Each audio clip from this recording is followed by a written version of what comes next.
Intermediate fasting தான் வந்து better for fat லாஸ்லாம் கிடையவே கிடையாது. நீங்கள் எந்த வித டயட் ஃபாலோ பண்ணாலும் அதில் வந்து கேலரி டெபிசிட் இல்லைன்னா கண்டிப்பாக அது ஃபேட் லாஸ் நடக்க போகிறது கிடையாது. ஜென்ரல் பாப்புலேஷன்ஸ்லேயே பார்த்தீங்கன்னா இதனால முக்கியமாக வந்து கஷ்டப்படுறவங்க வந்து விமன் தான். ஏன்னா அவங்க ஆல்ரெடி வந்து அவங்களுக்கு வந்து டுவர்ட்ஸ் பீரியட்ஸ் வந்து பார்த்தீங்கன்னா அவங்களுக்கு நிறைய மூட் ஸ்விங்ஸ் எல்லாம் இருக்கும்.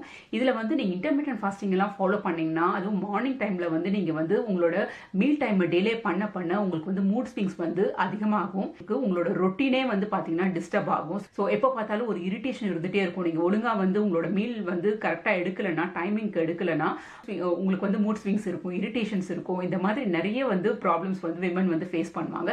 ஸோ அப்படி இருக்கும் போது நீங்க வந்து உங்களை வருத்திக்கிட்டு இன்டர்மீடியட் ஃபாஸ்டிங் பண்ணணும்லாம் அவசியமே இல்லை. அதுக்கு நீங்க ஒரு பேலன்ஸ் டயட்டை வந்து ஃபாலோ பண்ணிட்டு அதை கன்சிஸ்டன்டா நீங்க வந்து கேலரி டெபிசிட்ல இருக்கும் போது நீங்களே பார்ப்பீங்க ஃபேட் லாஸ் வந்து ரொம்ப ஈஸியா இருக்கும். உங்களுக்கு டயட்ல இருக்கிற மாதிரியும் தெரியாது, உங்களோட கோலையும் வந்து ஈஸியா ரீச் பண்ணிடுவீங்க.